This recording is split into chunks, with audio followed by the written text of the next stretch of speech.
偷听到叔婶要将我卖给暴虐的官夫，我连夜上京投奔指腹为婚的未婚夫。未婚夫不在，小叔子不情不愿替他与我拜了堂。然而未等到夫君回家，文家谋逆的罪证先到，文老将军当场吐血身亡，小叔子被打得下身瘫痪。望着破碎的文家，我想着等夫君回家再离开。这一等就等到小叔子位极人臣。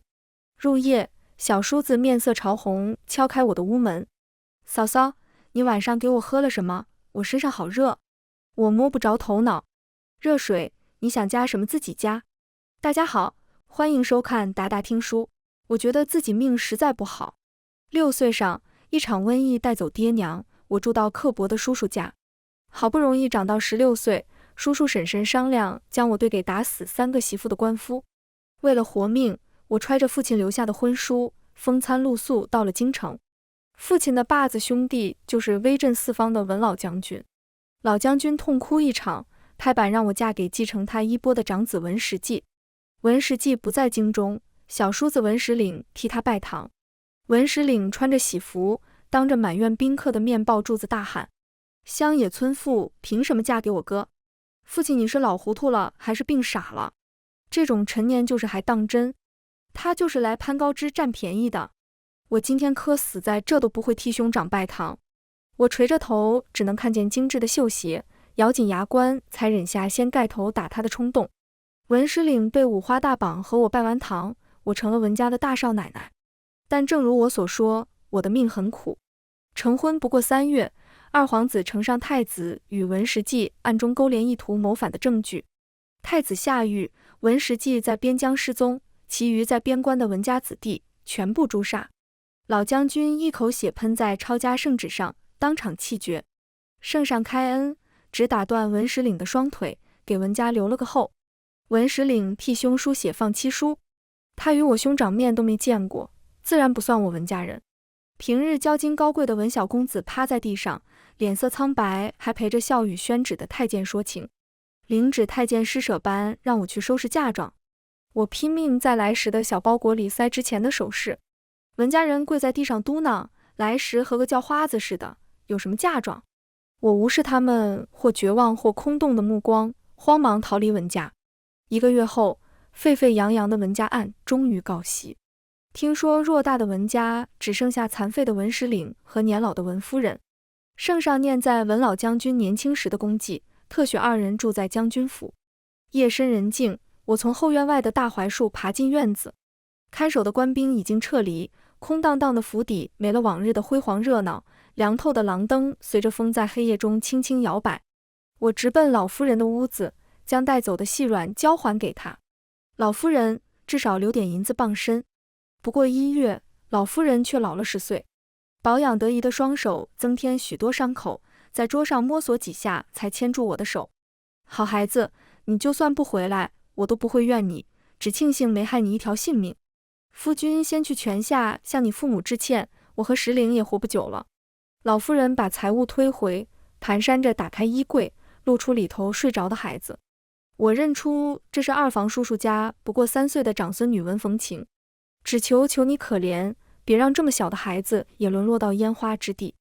老夫人跪在我身前，浑浊昏暗的眼睛燃起一丝希冀，求我带走文逢情。昔日钟鸣鼎食的一家人，如今残的残，病的病，只剩个尚且说不清话的孩童也得托付他人。过去3月，文老夫人与老将军待我犹如亲女。出事后，文实领更是卑微，渴求官兵放我走。我扶起老夫人，认真告诉她不会走，我要留在这照顾他们。我相信文家绝不可能谋反，少将军迟早会回来，我不能让他回来后只瞧见空荡荡的将军府。安抚好老夫人，我去看文实领。满院只剩下和他一起长大的小丝雀书，也是拿了身契后偷偷折返回来。文实领得不到医治，下身溃烂不堪，若不是天气变凉，早就化脓了。饶是这样，他也进气多出气少，烧得浑身滚烫。雀书哭个不停，说能用的钱已经全部用完了，那些抄家的官兵一个子都没给剩下。请的2次大夫还是雀书攒了多年的月例银子。他咧着嘴哭，少爷要是活不成了，谁还我娶媳妇的银子？趁天没亮，我翻出将军府，蹲在当铺外把带走的首饰全换了银子，抓了药回去给文石岭喝了3天，他才勉强睁开眼。他睁开眼，第一句话还是不好听：你怎么还不走？我家没什么可以给你图谋了。文石岭吃药像个无底洞，一家人还要嚼用，当来的银子一天天少下去。我将花园中没被采到的珍稀花卉挖出去换菜种，多的钱买母鸡和小鸡仔。往日花团锦簇的花园变成了菜地。大夫说文石岭的腿很难再好，若有良医真药，或许还能站起来，只是要像从前般是不能了。以当下处境，能吃起药都不错，哪里有良医真药？换言之，文石岭成了废人，一辈子都站不起来了。文石岭知道后，当下没什么反应。入夜，阙叔急匆匆来叫人，说文石岭想悬梁自尽，奈何腿脚不便，想爬到桌子上时打翻茶杯，阙叔才被吵醒。文石岭倚在床头，破败灰暗的像个布娃娃。老夫人扇完一巴掌后，又心疼地趴在他身上嚎啕：你是要带娘一起死吗？你若是死了，娘也是活不成了。文石岭如死水般毫无波澜，但从这日起就水米不进，连药都不喝了。我觉着热了3回的药，实在心疼。这一副要1钱银子，他不喝我真想替他喝了。我重重将碗搁在桌上：你不过是残废了，文家死的人要是知道你这般自轻自贱，晚上托梦都会来骂你。难道你的腿比他们死的人还惨吗？文石岭终于有了反应，他红着一双眼，情绪十分激动。什么叫不过是残废？你懂什么？我这样和死人有什么区别？当然有区别。我抬高声音：活着才有一切希望，不是吗？你大哥还生死不明。往远了说，文家还未洗清谋反的冤屈；近了说，老夫人和冯晴还指着你过活。你死了轻松，他们一老一小怎么活，你有想过吗？现在你就算爬出去乞讨，也得给我出去养活他们。我一个和你家非亲非故的乡野村妇，你难道想把自己的责任甩给我吗？这药你爱喝不喝？1钱银子我舍不得浪费。我气得浑身发抖，一口把药喝完，唰地从椅子上站起来，想再好好同他说说道理。不知是否站起来太快，我还没开口，眼前的东西一阵扭曲，竟然是无知无觉地晕了过去。醒来后，我躺在文石岭的床上，其余人围在床边看着我。老夫人捧着一碗鸡汤喂我，石岭还以为是药里有毒，没想到你是饿昏了。每回吃饭你都说你在厨房吃过了，以后你不吃，我们都不吃了。冯晴举着手往我嘴上摸，婶婶吃鸡腿。文石岭坐在窗边，嫌弃又疏离，但阙叔说他急疯了，一直不愿意下床的人狼狈地爬到屋外喊救命。从前在叔叔家也是饥一顿饱一顿，我才想省点口粮给老弱病残，没想到居然饿昏了。我肉疼地吃完半大的小鸡，坚持把鸡腿留给冯晴。文石岭不再求死，到点喝药都不用人喂。大夫说残疾的双腿在日复一日的努力下，能扶着人颤颤巍巍站起来了。待他精神头好些，我买便宜宣纸，让文石岭上街去给人家写家书。文石岭捏着纸，头发都快竖起来了。你让我去大街上写家书？我忙着给他换被褥。文石岭的腿常要换药，被褥脏得快。你手又没断，总不能在家里吃白饭吧？冯晴都知道帮忙。3岁的小冯晴每天跟在我脚后，我洗衣他撒皂角，我翻土他捡豆子。老夫人眼睛好些，就绣手绢补贴家用。阙叔白日在外奔波跑苦力，晚上回家还修补家具，整理内务。我想到这气愤的摔被子，整个家就你最没用，还花钱最多。文石岭被我骂得目瞪口呆，手指伸出来抖个不停。从小大哥文武双全，也为了让圣上安心，文石岭养得十分娇惯，众星捧月的长大。家中出事前，他捡个帕子，母亲都得夸几句。文石岭不服气，很不服气。从前大家可是说他天资聪颖，不输大哥的。翌日，阙叔上宫前就把文石岭扶到文府前，一张小桌，一把小凳。曾经风光无限的文小少爷，如今给人写信只要3文1封。老夫人很担心文石岭，躲在门后不停张望。人来人往的大街上，文石岭四处张望，显得很无助。我抖着衣裳：夫人，你就让他出去试试吧，一辈子关在那屋子中，腿坏了不要紧，心坏了才是真的坏了。文家人的消沉与绝望不说，日日萦绕在文石岭脸上。但我坚信，日子是过出来的，只有活下去，才有一切可能。若文石岭永远将自己封闭起来，不去面对文家已经没落的现实，永远立不起来，文家才是真的完了。因此，我激将文石岭面对残酷的现实，面对可能来到的嘲笑轻视，希望他能振作起来，撑起这个风雨飘摇的家。第一日倒是没什么人停留在文石岭滩前，第二日听着消息的就有驾着马便来了。那些高头大马上的鲜衣少年好奇俯视着曾经的友人，视线若有若无落在他残疾的双腿上。文石岭的脸色从红到黑，最后泰然自若，还问他们是否要写一封家书。其中一位少年约莫是与他不对付，故意大声嘲笑起他的腿与谋反的大哥。文石岭始终淡淡的垂着眼帘不发一言。那些人嘲笑过没什么意思，丢下几两碎银子，美名其曰赏文石岭的。傍晚，雀叔扶着文石岭回了屋子，他就再也没出来过。我端着饭敲门，里头静悄悄的。我背着房门坐下，说起了我叔婶。小时候爹娘一死，叔叔刚继承了我家的田和屋子，就想把我卖给老鸨。为了不让他把我卖了，我住猪圈，每日天不亮就起来割猪草煮饭，白天更有做不完的事情。他们一家在屋里烤火，我就在结冰的河边洗衣服。婶婶把我娘留给我的银镯子卖了，我还得陪笑说卖得好。他家儿子要吃我养大的黄狗，我还得去烧火剥皮。村里的人都说我没心肝，但是不这样做，卖的和死的就是我。你活在别人的嘴里，人家说你是什么样你就是什么样，你要是一直做自己，那你只会成为你想成为的人。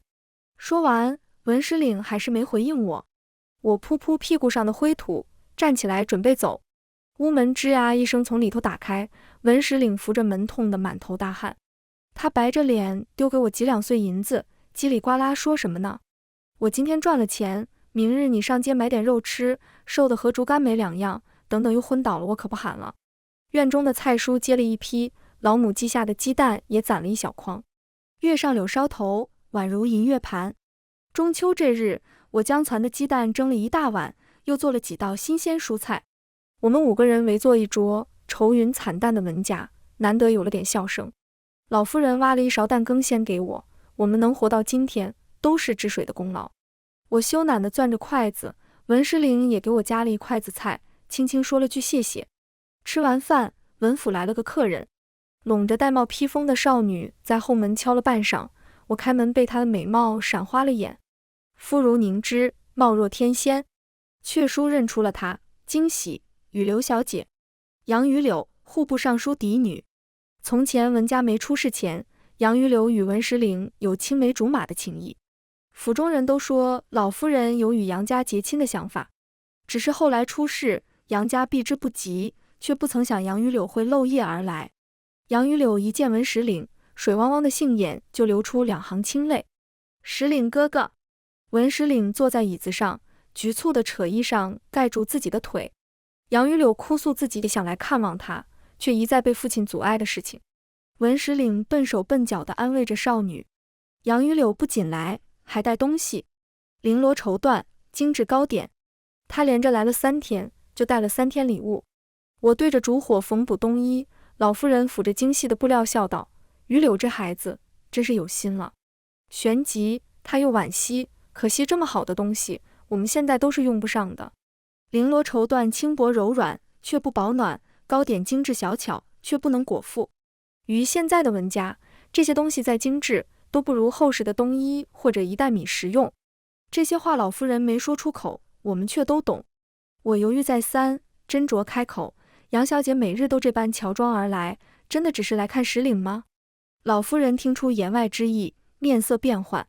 我接着说，她每回都是天黑才来，更不让阙书跟着在书房伺候，闺中小姐最重名誉。她日日到一个罪臣家中单独与男子见面，难道杨大人真的不知道吗？老夫人浸润名利场多年，比我想得更远。等杨于柳一走，她就带着我去了文石岭屋内。文石岭心情好，本就毅力的面容更显光滑。文石岭像老夫人，睫羽纤长，皮肤细腻，狭长的眼眸下是笔挺的鼻子与细润的嘴唇。从前京中若有讨论谁家儿郎相貌最盛，文石岭总是榜上有名。老夫人说出了我们二人的担忧。于柳不是这样的人。文石岭激动地打断，她一个闺中小姐怎么会知道我们需要什么？况且她已经说了，之前是杨大人将她禁足幽闭才不能出门的。我辩驳，那如何现在又出门了？回还是日落之后，我是没做过闺中小姐。但哪家父母会让女儿深夜单独出门会见外男？难道杨大人真的不知道吗？文石岭气的胸膛不停起伏。他与于柳一同长大，于柳是他心中最单纯善良的姑娘，而此刻却被我说成心机深沉，另有所图。他气得口不择言，你一个村妇懂什么？我看你是嫉妒于柳才泼他脏水。我不可置信，我嫉妒他什么？你嫉妒她是千金小姐，你不过是个和野猪抢食的孤女。这话说得十分难听，老夫人听完立即抬手扇了他一巴掌。老夫人站起身，紧紧牵过我，文石岭，我看你真的是猪油蒙了心。今日的话都是我让之水说的，都是我的意思。你的腿乃至命，甚至是我和冯晴的命，都是之水救的。没有之水，我们早就和你父亲一起投胎了。如今你为了个居心叵测的女人重伤我们的救命恩人，我第一个不答应。若是你还没想清楚，以后我就当没有你这个儿子。文石岭一整日都没有出门，他不明白怎么连老夫人都不懂杨于柳。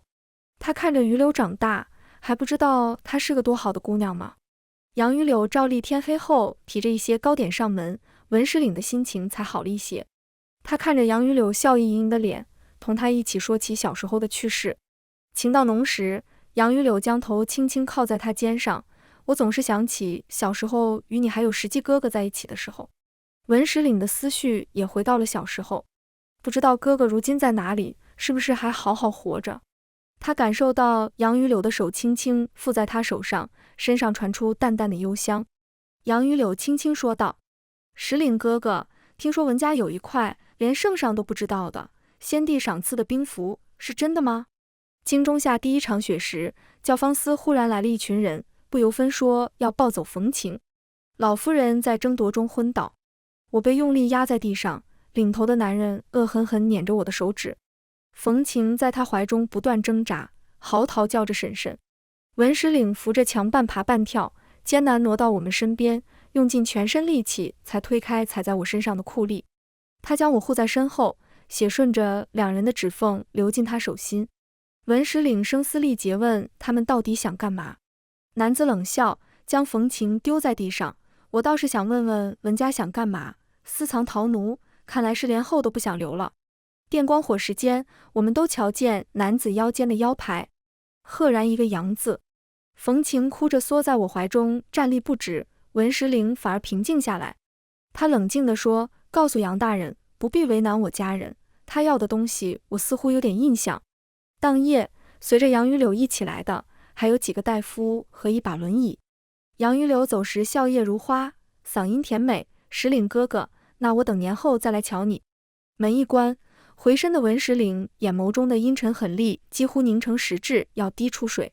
文石岭的腿在年前已经可以缓慢行走了，但他从不在生人面前走，日日坐着那把轮椅。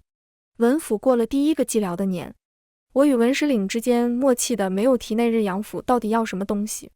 年后事情稍少，文石岭不知哪里搭错，竟然要教我识字。我坐在书桌前浑身不适，我连笔都不会拿。不过短短半年，文石岭长高许多，此刻站在我身后，压迫感极强。他越过我去拿笔，学着拿就会拿了。还是嫂嫂还恨着当时石岭口不择言的荤话。他一手撑在桌上，另一只手将笔塞进我手心握紧，激进是圈抱着我，一叠声的告罪。那回他在我面前脱口而出的气话，早已道歉多回。我也体谅了他因为心上人被猜忌的抵触。为制止他的道歉，我只好认真学起拿笔。但一下午我都紧绷得不行，文石岭说的什么要点我都没记住。日色变暗，文石岭放下笔，好脾气笑笑：嫂嫂今日记不住没事，明日我们再学。老夫人说文石岭变了许多，从前咋咋呼呼的没有正形，现在性格沉稳，越来越像他大哥和父亲了。新牙破土的时候，文石岭慢悠悠欣赏着我的大字。尚可。我重重吐口气，把笔搁下，那我可以走了吧？嫂嫂别急。文石岭从轮椅上站起身，依旧是圈抱的姿势，将我按回椅子里。我这有一封信，麻烦嫂嫂帮我抄录。他从暗格中拿出一张纸，我瞄几眼，发现只隐隐认得其中几个字。我尽力靠近书桌，离他远一些，但是有些字我不认得。这些日子，我总觉得文石岭有时怪怪的，偶尔会忽然离我很近，每回练字时也非得握住我的手。我后知后觉微妙时，他又会及时后退。此时，文石岭又凑近，我闻见他衣料上淡淡的皂角香气。杨府送的东西很多，但我坚持不收。我们一家人还穿着旧衣，吃着园子里的蔬菜。他自如的神色让我怀疑自己是不是又想多了。骨节分明的手指敲着纸，文石岭嘴角轻轻勾起。嫂嫂对着写即可，若是想学，我也可以慢慢教你。他把慢慢教3个字咬得很重，我连连说不用，赶紧拿起笔。早写早完事。连着抄了半个月的信，文石岭开始在外走动。每回他出门，都有一辆马车停在后门。雀叔推着他到马车后，就有人将文石岭扶上车，到了深夜才送回来。春雨贵如油，淅淅沥沥的雨水浇灌在担忧母亲的心中，亦无声滋长着他的害怕。文石岭总是让他安心，母亲，我不会再让你失去儿子的，放心吧。清明节，老夫人预备去给老将军以及去世的文家人上香。文石岭在临出发前1日找到我，递给我一个包裹。明日嫂嫂可否替我送个东西？他说的地方是京城另一边的一家成衣铺子。女子去逛成衣铺子，再正常不过。还没等我发问，文石岭主动解释，明日上香，杨家人必然会派人跟踪，但这东西明日必须送出。我瞬间觉得手心的包裹仿佛有1000斤重。我郑重点头，我肯定送到。文石岭难得笑了，桃花眼中风采流转，嫂嫂不问问这是什么？我只答，我相信你。文石岭面上的笑容渐渐消失，止于悠悠的眼眸不错地凝望着我的双眼。我心中那怪异的感觉又涌现出来，拿上东西匆匆离开他的卧房。冯晴正在廊下吃着饴糖，见我出来咦了一声，婶婶怎么从叔叔的房间出来了？你们在一起玩吗？童言无忌，但这嫂子和小叔子在一起玩的话传出去，别人可不一定认为是童言了。好在冯晴小，我逗弄几句就忘了刚刚说过的话。翌日，待文家人都出门，我紧紧系好包裹，从隐蔽的角门出了府。那成衣铺子偏僻，我走了半晌，又问了几家人，才在一处巷口找到招牌。掌柜懒洋洋靠在店门，脸上的肉将眼睛挤成细缝。有客上门，他热情迎上来，姑娘看衣裳啊，是给自己买还是给相公买？我打量四下安静的街道，轻声说出文石岭教我的暗号，掌柜，咱们这有没有绯红绣荷花的布料？有，姑娘快进来看看。掌柜神情不变，招呼我往店里走。我疑心是否找错地方，好在进店后，掌柜捧出一条绯色的襦裙，对上了暗号。我瞧过了，布料没了，只剩下这件，你看行吗？我吐出胸中浊气，把包裹交给了掌柜。稍晚些，文家人才到家。老夫人哭肿双眼，文石岭倒知眼尾泛红，没怎么失态。待众人回屋歇下，我才轻轻叩了文石岭的门，告诉他掌柜的回话。文石岭听完点点头，将门推开些，嫂嫂进来坐。我看着昏暗的房间，连连摆手，不合适，不合适。文石岭轻笑一声，我有些事想和嫂嫂商量，咱们去书房说也可以。说完他就费劲推着轮椅轮子想出来。我看他因为用力微白的指尖，连忙制止，就在屋内说吧，你别折腾了。我将文石岭推回屋内。除却刚回到文府要替文石岭上药擦身，我便不怎么来他卧房。那时文石岭昏迷着，雀叔粗手笨脚，老夫人眼花，我每日看文石岭2条血肉模糊的腿，不觉得尴尬。如今再进来，反而有些局促。文石岭将灯挑亮，与我说了杨家人想要另一块兵符，以及这些日子他在做什么。杨家人如今投入二皇子的麾下，二皇子答应杨家若能找到另一块兵符，杨玉柳便是未来国母。文石岭意识到，虽然文家人死的死，残的残，但是因为这传闻，所有人都还对文家虎视眈眈。他只能暗中与杨府虚与委蛇，称并不知道兵符的下落，但父亲的旧部也许知道些消息。因此，文石岭光明正大通过杨家的关系网联系上了文家的旧部和大哥的手下，也因此的得知了文石既没死的消息。二皇子从我这再得不到消息，必定会斩草除根。我前些日子让你写的信，其实是联络旧部以及太子阵营的密信。我已经决定带着母亲以及冯晴往边疆走，只要和文家将领会合，就不用再受二皇子掣肘。文石岭蹙眉十分凝重，良久才犹豫着问我，此去必定追兵不断，危险重重，你并不是文家人，所以我要问你是不是愿意和我们一起走。这问题让我陷入沉思。早先为了报答恩情，更是不忍见老夫人与文石岭病死，才留在文府照顾。当时我也想着等到他们好起来便走，一留就到了今日。可若是回家，能回哪里呢？叔叔婶婶只恨不能将我拆开卖了，赚更多银钱。留在京中，我一无丈夫，二无父母，在官府连个户籍都开不出来。文石岭见我久久不说话，眉宇间染上一丝焦急。若是你不和我们走，冯晴寻你可怎么好？母亲现在一刻见不着你，心里更是担忧得很，生怕你吃不好穿不暖。他支支吾吾地说，况且你还说要等我好，如今我还没好全。雨点噼里啪啦打在窗台上，交织成天然的古典乐曲。我感觉心跳都融入进了这乐曲中，咚咚咚跳个不停。在文石岭期待的目光中，我认真的点点头。我们一起走。文石岭的安排实在迅速。前一刻我点头，他让我回去收拾细软。天没亮，我们三人就坐在了马车里。我这才发现，文石岭的双腿除却行走快速时有些跛，与常人已经无异。雀叔赶马车，10来余个的青壮男子并着文石岭骑着马，一行人在晨曦中向城外出发。刚出城，在附近的山上就遇到第一波追兵。那些侍卫都是战场上下来的杀人不眨眼的士兵，这些普通的山贼并不是对手。切瓜杀鸡般，不到半个时辰就结束了这场争斗。越走越远，越靠近边疆越动荡。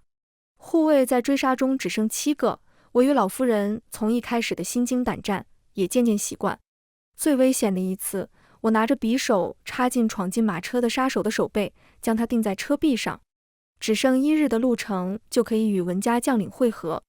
我与文石岭坐在大河边吃干饼，他的右手紧紧缠着绷带，是前阵子被追兵划开的深可见骨的伤口。我为了方便照顾老夫人和冯晴，束起长发，将宽大的袖口和裙子紧紧扎在手腕脚腕上。两人都灰头土脸的不像话。我说我在叔叔家都没这么狼狈过。文石岭光笑，不出声。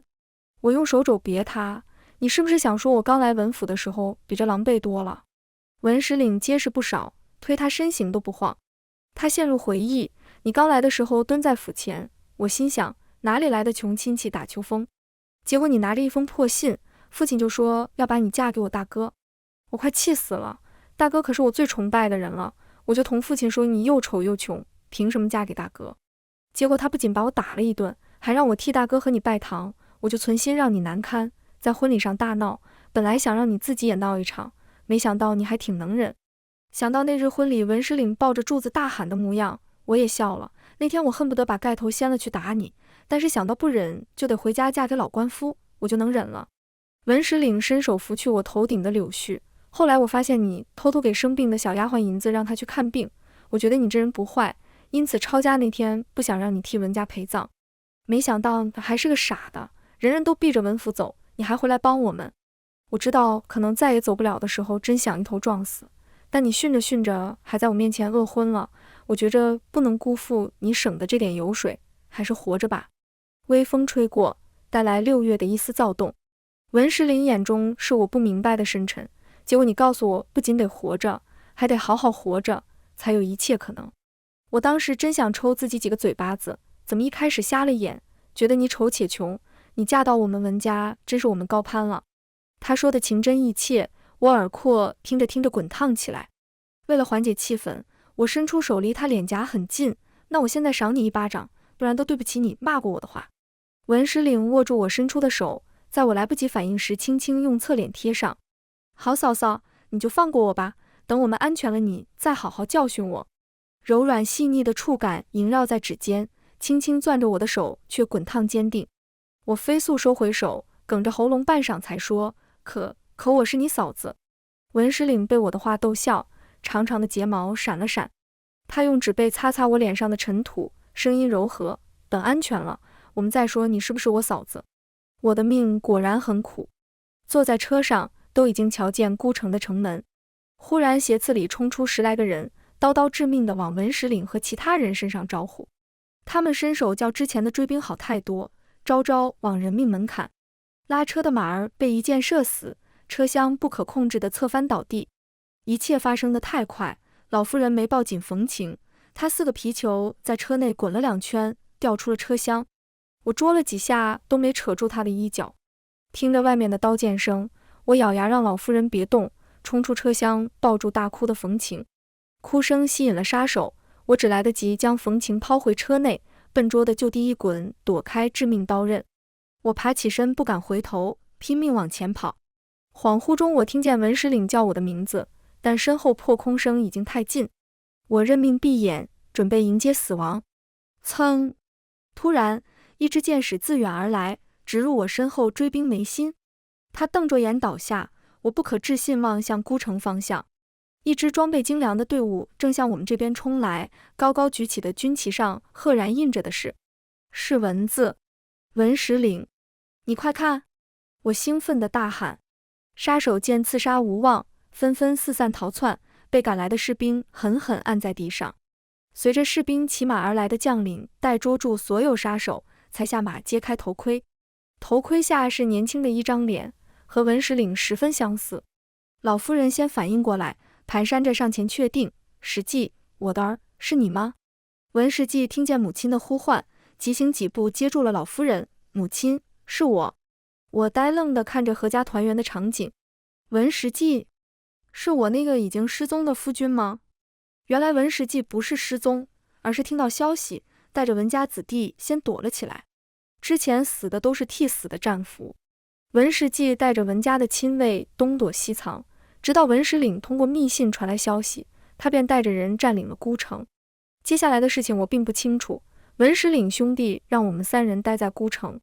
只是待到风雪又起时，京中传来消息，二皇子诬陷兄长的事情败露，竟破釜沉舟想逼宫自立，被秦王救驾的文石记当场诛杀。圣上受惊，本就孱弱的身体坚持不住，临死前传位给了蒙冤的太子。新帝登基，封了文石记为镇北将军，文石岭做了新的户部尚书。我们回到文府时，文府已经焕然一新，花团锦簇，碧瓦朱檐，除了留下我的菜地，今天的文府与我们当时漏雨都修不了的府邸不可同日而语。杨大人下了大狱，知道我们回来，杨玉柳在门前哭了一场。他哭得楚楚可怜，拽着文石岭的裤脚梨花带雨。石记哥哥，当初都是我父亲的授意，我一个小小女子能如何？你可怜可怜我，给我一条活路吧。文石岭扶起他，倒是很心疼的样子。如今我不过是个跛子，怎么能帮上妹妹呢？这样，我这有点薄礼，就当是我对伯父的一点心意。说罢，他让下人递上了一卷绸缎和糕点。在杨玉柳错愕的目光中，文石岭将东西塞进他怀里。妹妹当日让大夫给我好好医治，千万别治好我的恩情，我可是铭记在心的。文府风光无限，我身在其中反而比以前不安。我在这府中身份尴尬，老夫人看出我的去意，特意将我喊到了身前。她的话全然发自肺腑的慈爱。治水，现在都好起来了，不如你就还留在文家，还当石记的媳妇。我想起文石记淡漠冷厉的面孔，吓得连连摇头。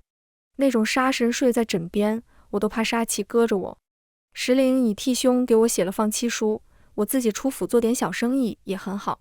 如今在文府庇护下，就算我没有户籍和丈夫府，在京城肯定也能活得很好。老夫人却不许我走，你不愿意当石记的媳妇，我这辈子没生过女儿，你就留我身边做我的女儿，哪里也不许去。流水的珠宝首饰并着上等布料，随着老夫人的话一起流进我的院子。府中人对我无不恭敬，连从前我侍弄的菜地都不需要再沾手，只会下人就行了。我对这种衣来伸手的日子却不适应了。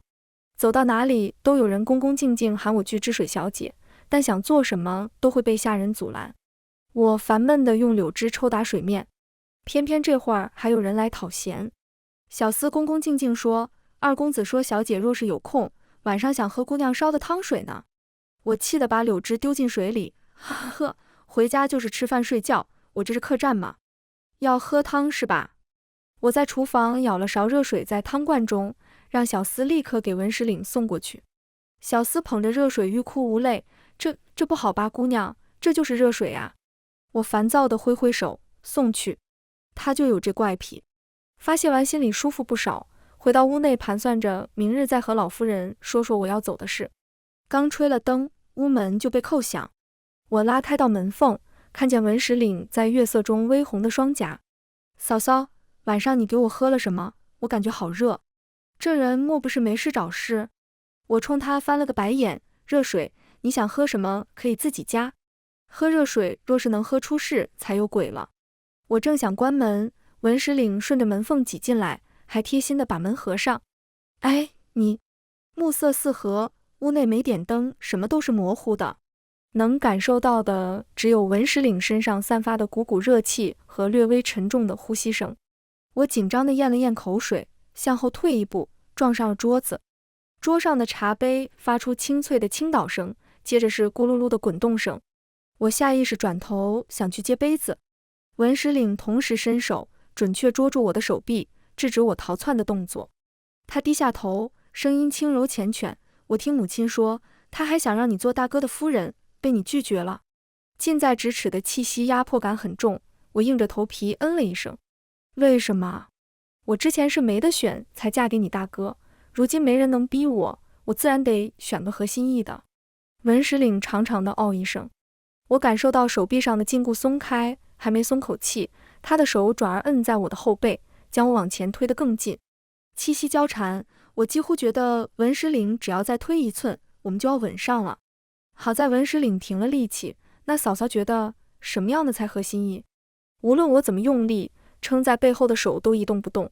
我放弃抵抗，自暴自弃地说：“你能别叫我嫂嫂了吗？你给我写的放弃书还在我包里呢。我与你大哥根本不是夫妻。”这话不知触动他什么，我明显察觉文石岭的呼吸声更重。那我叫你什么？文石岭的嗓音柔得快能掐出水。叫你妹妹？还是叫你知水？明明再正常不过的名字，从他嘴里说出来，却引得我一阵羞怯。滚烫的红晕从脚底爬升，浸润了我的全身，直至头顶。若不是夜幕遮盖，我此刻必被发现像个烫熟的瞎子。文石岭还在孜孜不倦地追问：“你还没说呢，那你觉得什么样的合心意？”我若是不给出个答案，他怕是能问上一夜。我喜欢帕夫人的，妻管严的，行了吧？曾经在河水边，文石岭说到了安全的地方，就说我俩的事情。我心中确实有情意，当他说出这句承诺时，我不可谓不欢喜。只是我瞧着他官运亨达，一步步走到了权力的中心，那情意就被巨大的落差掩盖了。我不过是个乡下农女，他现在能因为恩情带来的错觉想与我在一起，往后便可能因着门第不匹配，却被恩情绑在一块，磨灭夫妻情分。倒不如彼此客客气气的，我能凭着这恩情安稳一生。世人讲究夫为妻纲，女子以柔顺为美。越有本事的男人，府中妻妾越多，越在意大男子形象。我这般说了，也是委婉地拒绝文石岭。果然我说完，文石岭的呼吸就停滞了。饶是做足准备，在彻底说开这一天，我还是不可避免被巨大的伤心冲击头脑，眼眶不可控的酸楚。我故作轻松推开他的手，若是以后你碰见合适的，别忘记家中还有个待嫁的小妹。一推二推没推开，我刚想说放手，文石岭咬牙切齿的声音就从黑暗中传来：“我刚好怕媳妇，妻管严，和你合适的不得了。”我心下惊讶，你这回彻底说不出话了。文石岭恶狠狠在我唇上咬了一下，毫无温情可言，切切实实就是咬了一口，我都尝到丝丝血腥味。文石岭咬完才松开手，打开房门丢下一句好好在家待嫁，就头也不回离开了。新弟身边炙手可热的文家有喜事，他家二公子娶亲，特意向陛下求得赐婚恩旨，给未过门的妻子求了个诰命封号。我领完赐婚圣旨人还是晕的，老夫人高兴的不行，嚷嚷着终于不用担心我离开文家。这一晕就晕到成婚。老夫人按照习俗不让我和文石岭见面，将他赶出了文府。一切流程与繁琐的礼仪都不需要我操心，我坐着花轿从文府出去，浩浩荡荡的车马绕着京城转了一圈，又回到文府。文石岭照着礼仪轻轻踢过轿门，伸进花轿内的手微微颤抖。知水，我来接你了。看着修长分明的手，我将同样发颤的手附上。文石岭立刻紧紧牵住，将我小心翼翼地领出花轿。与上回嫁给文石记的迷茫与害怕不同，此刻我的心里只有对未来的无限向往。闹了一夜，我才听见文石岭杂乱的脚步声，但他来得太快，我来不及把盖头盖回头上，嘴里甚至还嚼着桂圆。我和文石岭大眼对小眼半晌，心虚问：我还要盖上不？文石岭显然喝多了，脸红得不像话，关门时候差点睡门上。我搂着他往床边靠，两人来来往往半天，好不容易把他往床上丢出去。文石岭手一伸，把我顺便勾过去压在身下。等他胸膛上上下下抖动到笑出声，我才发现被骗了。我气愤地拧他的胳膊，把他拧得直告饶。我错了，再也不敢了。拧完，我们俩躺在床上，又大眼对小眼。我后知后觉的羞怯此时才出现，扭脸别他胸口：你起来，这样很重。文石岭倒是不害羞，听说重，撑着手支起上半身俯瞰我。半晌，他得出个结论：你穿红颜色确实好看。说罢，他抿着嘴在我唇上啄了两下，似乎是觉得好玩，啄完捧着我的脸上上下下亲了个遍。我确信文二公子确实是醉了，但这并不妨碍二公子洞房。亲着亲着，我就感觉腰上紧紧束缚的腰带解开了。我惊慌地按住衣襟：等等，你别扯我衣服。等一下，你的手在摸哪里？文石岭。我直到深夜，我才得以从他怀中出来，喘上几口气。文石岭的酒彻底醒了，待喘完，又将人搂回怀中，艳足地摸着怀中妻子光滑的后背。